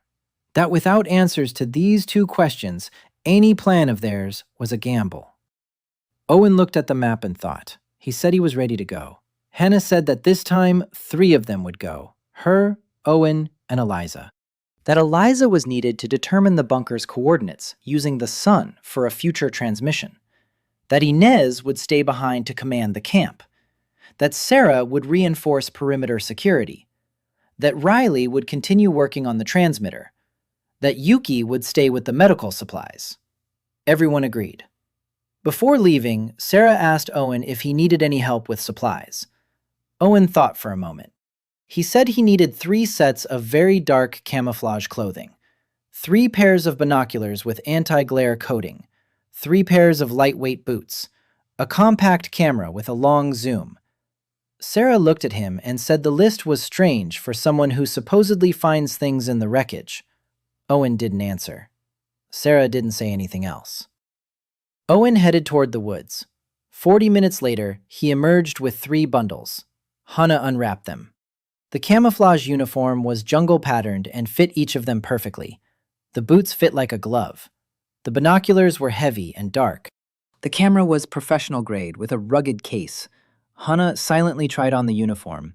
She said that Owen had an uncanny ability to guess sizes. Eliza came over and tried it on too. The uniform fit perfectly. Eliza gave Owen a long look. She didn't ask any questions. They set out at 8 in the morning. They didn't take the same route as the first time. Hannah led them across the western slope to approach the bunker from the rear. The journey took 4 hours. Eliza kept pace with Hannah. Owen marveled at the captain's stamina. Along the way, Eliza whispered that in her youth she had flown in the Marine Corps, that her physical training hadn't completely faded since then. They approached the bunker from the northwest side. It was the side they hadn't seen last time. Hannah gave a signal, and they lay down in the bushes. A scene they hadn't expected unfolded before them. On this side of the bunker stretched a cleared strip 200 meters long, concrete. It was a runway. Not for an airplane, too short. For a helicopter. A single helicopter stood on the strip, covered with a camouflage net. Eliza whispered that it was a Russian Ka-26, an old model but sturdy, the kind private companies use in hard-to-reach places. Hannah nodded. She said that changed everything, that the strangers had mobility, that they could evacuate whenever they wanted, or call for reinforcements. Owen whispered that they needed to see who was walking around the bunker. They lay there for an hour. During that time, 5 different people walked past the helicopter, all in uniforms without insignia, all armed. One of them was tall, with a short beard, the same one who had been with the direction finder 2 days ago. Hannah counted and said there were at least 12 people in the bunker. That's a lot for a private group. It's already a small garrison. Eliza looked through binoculars and took photos with her camera. She captured several faces in close-up.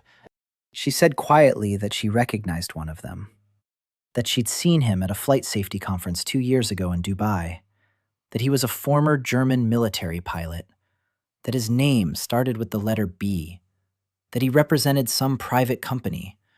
Hannah and Owen exchanged glances. It was their first lead. Owen whispered that they needed to get closer to see what was inside the bunker. Hannah said no, that they'd already learned a lot, that they needed to retreat before they were spotted. They began to crawl away, and at that moment, Owen saw a tag above the tall, bearded man. Not a need, something else. A faint inscription. The text was such that Owen couldn't believe his eyes at first. A name hung above the tall man. Axel Voigt. Owen froze. The system had never shown him the names of strangers before, only need tags above those he already knew. This was something new. Owen read the tag again. He wasn't mistaken. That was the name. Owen decided not to tell Hannah and Eliza just yet. He didn't understand why the system had shown this. They crawled back into the bushes. Then they got up and walked along the same path. Along the way, Eliza jotted down the bunker's coordinates based on the sun's position in her notebook. She said the accuracy was 40 meters. That would be enough for targeting if they ever managed to contact real rescuers. They returned to camp after dark. Inez met them and checked everyone for scratches. Everyone was unharmed. By the campfire, they had a dinner of shellfish and some roasted roots that Yuki had identified as edible. Owen ate his portion in silence. Before going to sleep, he pulled Inez aside. He told her that he had developed a new ability, that the system had started showing names, that he didn't understand where it was getting them from. Inez listened without interrupting. When he finished, she fell into thought. She said there were two hypotheses. The first, the system had access to some kind of database and had now started sharing it. The second, Owen's ability was evolving over time. Inez leaned toward the first one. She said that if it was a database, then the name Voigt was a marker, that it was very important to someone, that Owen knew who was in charge on the other side. Owen fell silent. He said it was scary. Inez agreed. She said that any help could also be a trap, that he needed to be careful about what his inner voice was telling him. Owen nodded. They returned to the campfire. Hannah was gathering everyone around the map. She briefed the camp on the essentials. No names, no details, just the facts. That there are at least 12 armed men on the island, that they have a helicopter, that the camp is currently in dangerous proximity, that they need to prepare a plan to move to an alternate position, that the alternate position has already been scouted further south in the rocks, that the move will take 2 days and would require moving everything. No one objected. Leah raised her hand and said she was ready to go even on a crutch, that she wouldn't be a burden. Sarah said the desalinators could be taken apart and reassembled at the new location in a day if the site allowed it. Riley said the radio was portable. Yuki said she would pack the first aid kit into a bag. Ines agreed to the move. Hannah said the departure was for the 11th day, that they would spend the 10th day packing, that the 11th and 12th days would be for the journey. Owen looked at the circle and saw labels above each woman. They were all the same now. They all said one word: team. Owen lay down under the canopy. A name kept spinning in his head: Axel Voigt, a former military pilot. He commands a private military group, 12 armed men under his command, a helicopter, and somewhere on the other side of the system, someone decided that Owen needed to know this. Owen didn't know who that someone was, but he understood one thing: that this game was more than just the survival of 20 women on an island. That the system wasn't a natural phenomenon. That the system was an emergency protocol. And that if the protocol existed, it had an author. And the author was waiting somewhere for the outcome. Owen fell asleep with that thought. There were 4 hours left until dawn. The 10th day was spent packing. Leah, wearing only a jacket, sat by the fire and coiled all the rope they had into balls. Owen kept bringing back more and more supplies from the forest for the journey. Lightweight backpacks made of waterproof fabric, coils of nylon cord, a 2-person folding stretcher for Yuki, whose leg hadn't healed yet, spare canteens, salt tablets for disinfecting water on the road. Sarah took apart 2 water purifiers and packed the film and tubes into tight bundles. They left the 3rd purifier running until the very last moment. Yuki prepared the medical kit. 6 pre-made tourniquets, 10 first aid pouches, syringes filled in advance with homemade antibiotic in glass ampules that Inez had made. Riley took apart the radio transmitter. She packed each component separately. She sewed some of the parts into the lining of her jacket. She divided the antenna into 4 sections. Inez gathered everything left over from the first field operation and packed it separately. Leah approached each of them and asked how she could help. Everyone told her to sit down. Leah finally sat down and sewed 20 identical scarves from scraps of fabric.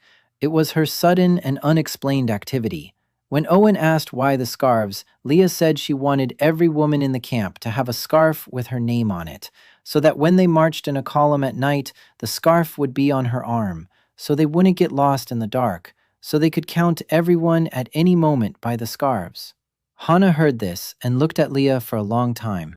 She said it was a very good idea, that in the army every column has such markers, that Leah was thinking correctly. Leah blushed and continued sewing. By noon, preparations were on schedule. Hannah pulled Owen aside. She said they needed to test the powder traps before the crossing, that if she'd made a mistake in the formula, it would be better for them to find out now rather than when they actually needed them. Owen agreed. They walked far beyond the southern part of the beach into rocky terrain.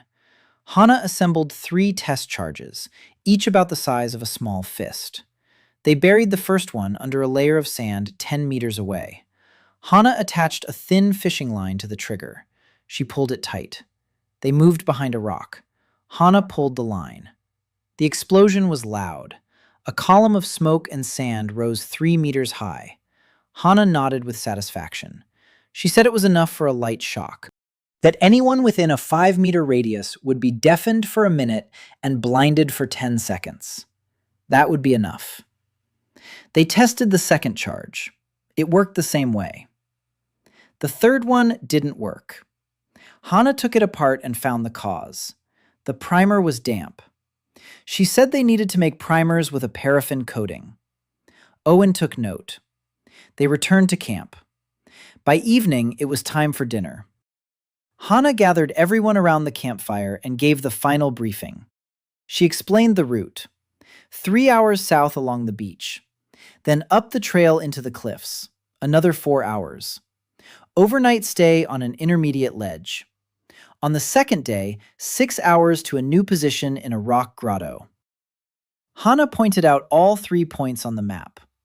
All the women watched closely and memorized the details.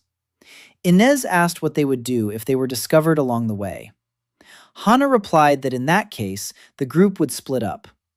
Half would continue toward the new point. The other half would lead the pursuers in the opposite direction, using a false trail. She had Plan B mapped out down to the last detail. She would brief everyone on it at 11 a.m. on the 11th day. No one objected. The camp went to sleep early. Owen lay there, staring into the darkness.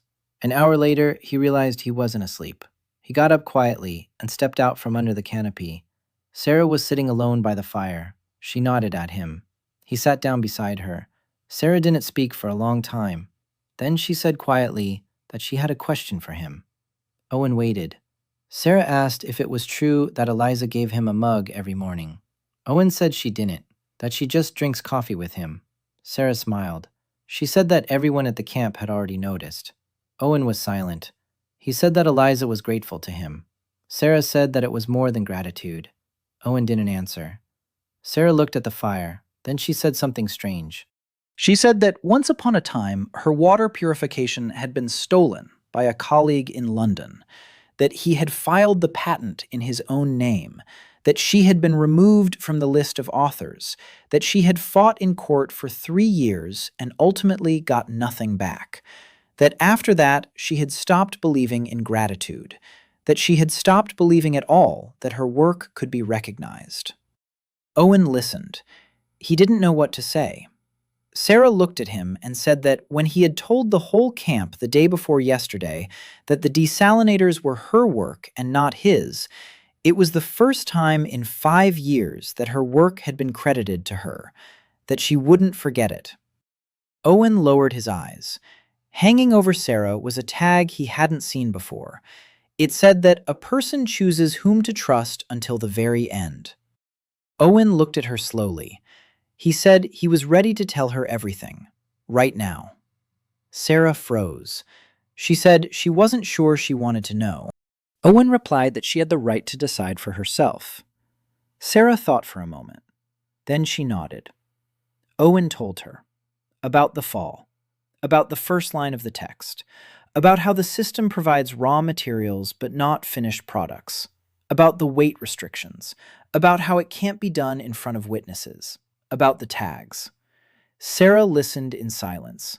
When he finished, she stared into the fire for a long time. Then she said quietly that she had suspected something like this, that she just hadn't realized the scale of it, that now she understood why he went into the forest every morning and came back with a full bundle, that she understood why he strangely guessed the sizes of clothes, that she understood why his materials were always of perfect quality. Owen said that Inez knew, Hana knew, Yuki guessed part of it, Riley too. Eliza didn't know yet. Sarah asked about Eliza. Owen said that Eliza is too fragile right now, that we can't burden her with more mysteries at the moment, that when she's fully recovered, then. Sarah agreed. She asked what was needed of her. Owen replied that only one thing was needed of her, that she remain the same, that she continue building desalination units and equipment, that the system is the materials, and the hands are her, that without her hands, the materials are nothing. Sarah smiled for the first time during the entire conversation. She said that was the most beautiful thing anyone had ever said to her in her career. Owen blushed slightly in the darkness. He hoped Sarah wouldn't see it. Sarah stood up. She said she was going to bed, that tomorrow would be a hard day, that they were really working now. Owen stayed by the fire. Sarah went under the canopy. A minute later, Hana stepped out of the shadows. Owen immediately realized that Hana had heard everything. She hadn't been sleeping and had been sitting somewhere in the dark. Hana walked over and sat down next to him. She said quietly that she approved. That Sarah needed to know, that a circle of trust is the right structure, that in her experience, small groups survive better than large ones. Owen didn't say anything. Hana looked at him and said one more thing. She said she'd noticed that he looked at each of them differently, that it was obvious. Owen tensed. Hana continued. She said she wasn't blaming him, that in their situation, any human feelings were normal, that the main thing was that he shouldn't choose between them as if they were tasks, that they were people, not tasks. Owen agreed. Hana stood up and left. Owen was left alone. Fog hung over the water. Somewhere far to the north, the faint lights of the bunker hung over the island. Owen looked at them and thought that tomorrow they would leave, and that they would see those lights from a new vantage point more than once. The 11th day began while it was still dark. Hana woke everyone up at 4 in the morning.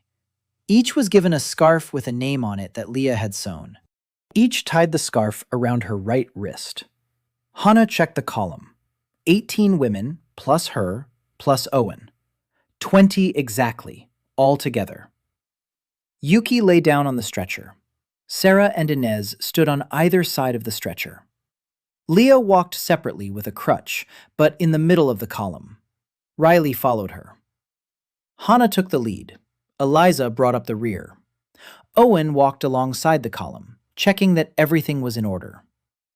They left the beach at 5 in the morning when the sky was just beginning to lighten. They walked in silence. The sand beneath their feet was still cool from the night.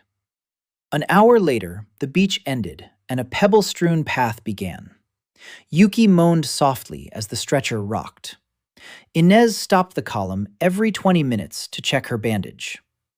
3 hours later, they reached the foot of the trail that led up into the cliffs. The trail was narrow, barely half a meter wide in places. To the left was a cliff. To the right, a 15-meter drop. Hana stopped the group. She said the stretcher couldn't be carried here, that they would have to carry Yuki on their backs, one at a time, that they would take turns every 10 minutes. Sarah was the first to offer her back. Yuki lay down on her shoulders. Sarah set off. Inez followed her. Then Hana herself. Then Owen. They took turns. In an hour, they had only climbed 300 meters. By noon, the sun had become unbearable. The rocks had heated up and radiated heat like a stove. Leah nearly fell off the trail twice. Inez caught her by the waist at the last moment once. Hana called for a rest in the shade under a rocky overhang. Everyone lay down on the pebbles. Riley handed out half a flask of water to everyone. Hana looked at the group and said they were moving 40% slower than planned, that the planned overnight stop was in jeopardy. Owen stood up. He pulled Hana aside. He said quietly that he could try to make an improvised winch. If they set it up at the top of the trail, they could pull Yuki up faster. Hana thought about it and said that a winch would be too conspicuous. It would be visible from above if the strangers had a drone or a lookout on high ground. They needed to keep moving as they were. Owen agreed. He sat back down. Half an hour later, they continued on. Eliza approached Owen and said she felt dizzy. Owen looked at her. A warning sign hung over her. She needed salt. It was a sign of dehydration. Owen quietly handed her his canteen and a salt tablet. Eliza accepted them without question. 20 minutes later, she was walking normally again. They didn't reach the halfway point until 7 in the evening. It was a wide, rocky ledge surrounded on 3 sides by cliffs. From the 4th side, there was a view of the ocean. Hana checked the perimeter. She said it was a good spot, that there was 1 trail up and 1 down, that it was guarded by a single outpost. The camp was set up on the pebbles. Sarah unpacked some food. Everyone got 1 fresh flatbread that Yuki had baked from coconut flesh and herbs, and 2 roasted clams each. There was 1 canteen of water for every 2 people. No one complained. Hannah assigned 2-hour guard shifts. Owen took the first shift. He sat on the edge of the ledge and looked down at the trail. Eliza sat down next to him half an hour later. She held out her mug to him. The mug was empty, but Eliza poured a little boiling water from the shared kettle into it. No coffee, no sugar, just hot water. They took turns drinking from the same mug. Eliza said quietly that she wanted to tell him to tell him. Owen waited. Eliza said that when the plane began to lose altitude, the instruments showed that all systems had failed simultaneously, that such a thing doesn't happen naturally, that her co-pilot managed to say in the final seconds that it was sabotage, that he only managed to say that one word, that she didn't believe him then, that she blamed herself. But that after talking with Owen a week ago, she remembered that word, and she started to believe it. Owen looked at her. He said that Eliza was right, that he himself now thought the crash wasn't an accident. Eliza fell silent. She asked why he was so sure. Owen said slowly that he wanted to tell her one thing, that he'd been meaning to for a long time. Eliza tensed up. Owen told her everything. About the system, about the raw materials, about the labels, about the name Axel Voigt that he'd seen above the tall one at the bunker. Eliza listened without interrupting. When he finished, she was silent for a long time. Then she said quietly that she believed him, that the name Voigt matched the name of the German she remembered, which meant her memory was correct, that this group wasn't hunting their flight by accident, that there were women on their flight who knew too much, that they probably wanted to make the delegation disappear. Owen agreed. He said that Inez thought the same, that Hannah and Sarah knew, that now she did too. Eliza nodded. She said she was grateful to Owen for his trust, that she wouldn't let them down, that her experience as a pilot was her contribution to their survival. Owen saw a new label above her, subtle. For the first time in a week, a person felt like they were back where they belonged. Owen said nothing about that label. They sat in silence until the end of the shift, looking down at the trail. No one came. The night passed quietly. At dawn on the 12th day, they continued on their way. The climb became easier. The trail widened. By noon, they had reached the upper plateau. Hannah led the column further south for another 4 hours. By evening, they had reached a new position.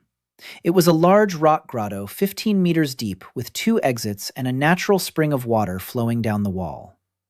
Sarah immediately ran up to the spring. She tasted it. She said the water was clean. Yuki checked it with her kit. She confirmed it. Hana walked around the perimeter of the grotto and said they couldn't have found a better spot even if they'd searched for a month. That the grotto was covered by a rock from above. That the entrance was narrow. That one person would be enough to hold the defense. That there was enough water for 20 people, even without desalinators. Sarah immediately began marking spots for the desalinators on the sunny side outside. Riley found a spot for the radio station with a good view of the sky. Inez chose a corner for the medical station. Yuki lay down on one of the folding beds Owen had brought. Leah rested nearby. Eliza placed her bag with navigation calculations and notebooks in the center of the cave. Everyone took their places so quickly that Hana could only watch in surprise. When everyone was settled, Hana approached Owen and said they were at a new location, that a new phase was beginning now, that they needed to decide what to do next. Either they sit here and wait for the strangers to leave, or they launch an attack. Owen asked what an attack meant. Hana replied that she wanted to take out their helicopter. That without a helicopter, Voight would lose his mobility. That then the rescuers would have a better chance of picking them up. Owen thought it over. He said he'd think about it until morning. Hana agreed.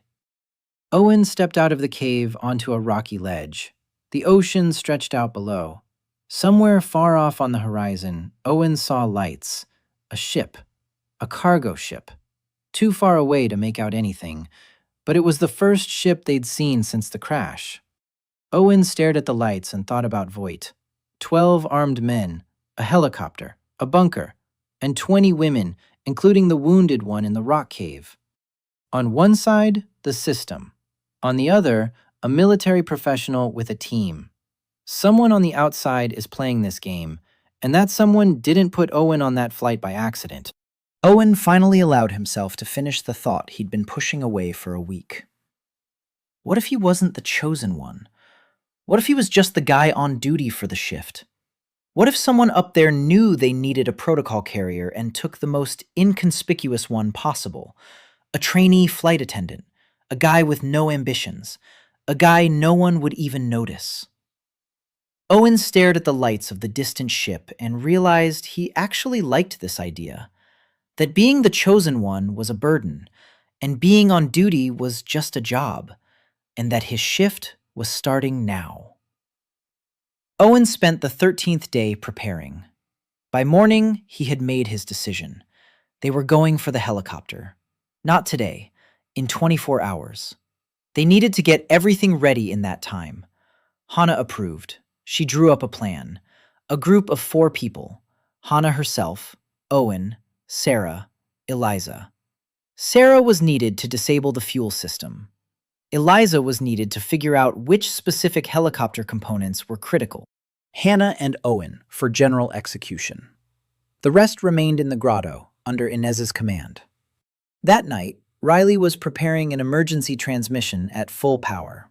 The plan was as follows. The team would head out to the helicopter at 3 in the morning. Sarah would disable the fuel pump and the starter. Eliza would cut the hydraulic lines to the rotors. Hannah would place a noise charge under the main beam. The charge would detonate the moment the helicopter tried to start its engines, that is, when the intruders were already at the controls and could be neutralized by the ground team. At the same time, Riley turns the transmitter in the grotto up to full power and broadcasts the camp's coordinates and a description of the situation. In plain text, on the International Emergency Frequency. Hannah said this would either get them out within a day or sign their death warrant. There would be no middle ground. Owen agreed. Everyone agreed. Owen went into the woods to gather materials. The list was long. Sarah named the fluids and tools she needed to drain the fuel system. Eliza named hers. Hannah added the components for the noise charge. Riley added a power amplifier for the transmitter. Owen repeated everything to the system in a list. The sand darkened in dozens of places at once. Owen gathered everything into 2 large bundles. He carried them away. He brought them to the grotto. Sarah worked all day on the charges and tools. Eliza was drawing the KA-26 hydraulic schematics from memory. Riley was assembling the amplifier. Hannah was cleaning her knife. Inez went around to everyone, checking that everyone had a first aid kit. Yuki was now walking almost normally and was helping Inez. Leah sat with Riley and handed her parts from the list. By evening, everything was ready. Before leaving, Owen gathered everyone in the grotto. He stood in the center and said for the first time what he'd been meaning to say for a long time. He said that they had all put their trust in him. That he wasn't a professional at anything grand. That 3 years ago, he had dropped out of engineering college after his father's death. That he had worked as a waiter. That he had taken a job as a trainee flight attendant for the free flights and insurance for his mother. That his mother had stage 3 breast cancer. That in Lausanne time, she had been waiting for him 2 weeks ago for chemotherapy, and he hadn't shown up. That he didn't know if she was still alive. That if he didn't return from this mission, he wanted them to know who he was, where he was from, and that they had become more important to him than anything he'd ever achieved in life. Owen fell silent. Everyone was looking at him. Above all the women in the grotto, identical tags appeared simultaneously. Owen read them out of the corner of his eye. They all said the same thing. I will follow this man. Hannah stepped forward. She put her hand on Owen's shoulder. She said that when they got home, she would personally contact her former colleagues in Los Angeles, and they would be at his mother's in 2 hours. That they would find the best hospital. That the insurance would cover everything needed. That this wasn't gratitude, it was a duty. Owen nodded. He didn't trust his own voice. Sarah hugged him briefly but tightly. Eliza handed him her mug. She said she wanted him to take it with him, so he'd have her good luck in his pocket. Owen took it. Riley said quietly that she'd turn on the transmitter at exactly 3:20 a.m. as agreed, that she wouldn't let them down. Inez checked his first aid kit personally. Yuki tied her scarf around his wrist over his sleeve. She said it was her protection against infections, that in Japan, mothers do this for their sons. Owen looked at her. Yuki lowered her eyes. They left the grotto at 10 o'clock in the evening. They walked all night down the trail. By midnight, they were already on the beach. By 2 o'clock, they approached the edge of the forest on the north of the bunker. Hannah made a gesture and they lay down. Hannah was the first to crawl toward the edge of the cleared zone. Owen followed her. Sarah and Eliza followed Owen. It was about 60 meters to the helicopter. A camouflage net covered it. A single guard was patrolling the perimeter. Hannah whispered the guard's route. 40 steps in one direction, 40 in the other. Between the 2 endpoints was a 10-second window. They had to crawl through that window one after another. Hannah crawled first when the sentry turned away. She passed through the window. She lay down under the helicopter's wing. Owen crawled second. He crawled through. He lay down next to Hannah. Sarah was third. She crawled through. Eliza was fourth. All 4 were under the helicopter. The guard didn't notice. Sarah immediately crawled toward the fuel pump. Hannah covered her from the side. Eliza crawled up to the tail rotor hydraulics. Owen remained on guard at the entrance to the helicopter's bay. Sarah worked quietly. She opened the hatch. She poured a special compound into the fuel filter, which was supposed to clog it on the first pump. She cut the thin starter wire so that it wasn't visible from the outside. She closed the hatch. She gave the signal. Eliza simultaneously cut the thin cable in the hydraulic system, also invisible from the outside. Hannah placed her explosive charge under the main spar, a small bundle. It was connected to a trigger wire that would activate from the vibration of the running engine. They left by the same route, into the dead-end corridor, one after another. The guard didn't notice them. They crawled into the bushes and only stood up when they were about 200 meters from the helicopter. Hannah whispered that everything had gone perfectly, that now they needed to get back to the cave before dawn, and they ran. They returned to the cave at 5 in the morning. Riley was at the transmitter. She said she would go on the air at 3:20, as agreed. Owen looked at his watch. There were 22 hours left until then. They hid in the cave. Everyone took turns sleeping. Owen lay down next to Eliza. Eliza squeezed his hand briefly. She didn't say anything. Owen fell asleep instantly. He didn't know that upstairs in the bunker, Voight had already received a report, that the sentry had discovered tracks under the helicopter that morning, that Voight had already given the order, that an attack on the camp was planned for that very night, that Voight knew the approximate coordinates thanks to old signal intercepts from Riley, that Voight had a complete map of the southern part of the island, that Voight was coming, that they had 15 hours left, not 22. The 14th day began with Owen opening his eyes at midnight because Hana was shaking his shoulder. Hana whispered that the sentry on the lower ledge had sounded the alarm, that people were coming up the trail from below, that there were many, that there were more than 10. Owen jumped up. Everyone in the cave was already on their feet. Riley was sitting at the transmitter. The clock read 12:30 a.m. There were nearly 3 hours left until the scheduled broadcast. Hana looked at Riley and said one word, "Now." Riley flipped the switch. The transmitter hummed to life. Riley began transmitting the grotto's coordinates and a description of the situation in plain text on the international emergency frequency. Hana assigned positions. Eliza stood by the second exit with a homemade spear. Sarah stood by the first exit, holding a grenade in her hands, ready to throw. Inez, Yuki, and Leah went deeper into the cave toward the wounded, of whom there were already 2. Besides Leah, there was another woman who had been bitten by a snake yesterday. Inez held a syringe with antivenom. Hana stood at the entrance with a pistol. Owen only just found out where Hana had gotten the gun. She'd been keeping it in the lining of her jacket since day 1. Owen stood next to Hana. He wasn't holding a weapon. He was holding Eliza's mug. The noise was getting closer. Hana whispered that there were at least 12 of them, that Voight was coming alone, that this meant a decisive strike, that they needed to hold out until someone picked up Riley's signal. On the path leading to the cave entrance, the first powder trap went off. A bang. Someone screamed. Hana shouted that one was down. Right after her, the second one went off. Another scream. Hana shouted that the second one was down. Then there was a pause. Voight and his men had figured out where the charges were and were going around them. Voight's voice came from below, out of the darkness. He spoke English with a slight German accent, calmly, without aggression. He said there was no point in continuing, that he had 12 men, that he knew there were women and 1 man in the cave, that if they laid down their weapons, he would guarantee their lives, that otherwise, in 10 minutes, everyone would be dead. Hana replied loudly. She said she agreed to negotiate personally with the commander, that she was ready to go out to him. Voight said he agreed, that he was coming out to her with 1 man.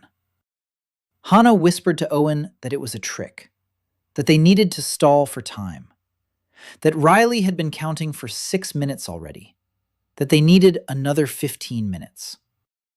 Voight stepped out into a lit area 10 meters from the cave entrance. Tall, with a short beard. The one. With an automatic rifle slung over his shoulder. A second man behind him. Hana emerged from the cave with her hands raised. Owen stood at the entrance, half a step behind her. Voight looked at Hana. Then he shifted his gaze to Owen. He smirked. He asked Owen who he was. He said that, as far as he knew, there wasn't a single significant man on this flight's manifest, that there was only 1 trainee flight attendant visiting the cockpit, that surely it wasn't him, that surely this whole defense was being held up by a guy with a cart. Owen looked at Voight and saw a tag above him. Not a name, he already knew the name, but a tag of necessity. Above Voight was written that a person needs to understand that he was wrong. Owen replied quietly.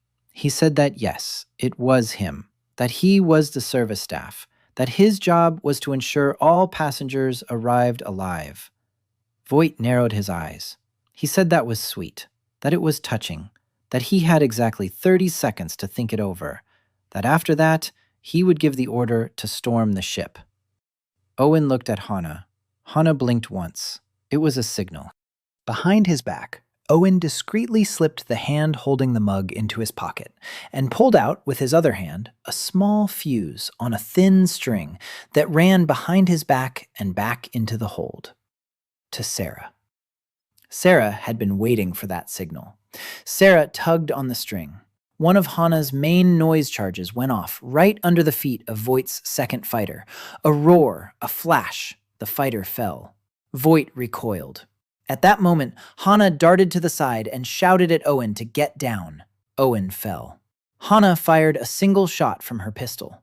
Voight cried out and clutched his shoulder, a non-fatal wound. The rest of Voight's fighters ran down the bunker path.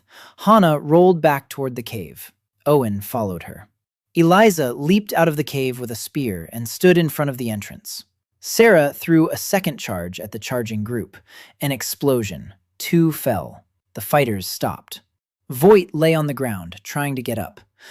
Hana shouted at the top of her lungs that they still had 8 charges ready to detonate, that any move forward meant the death of half the squad, that it was better to retreat now.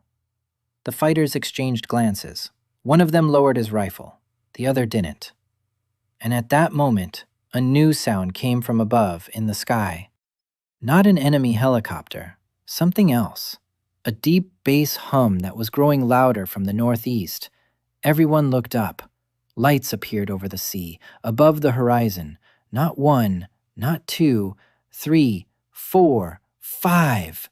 The landing lights of helicopters were passing over the island. Combat helicopters, with identification marks that Eliza could make out even from here. U.S. Marines. Eliza gasped. She said aloud that they were here, that Riley had called them, that the signal had been received.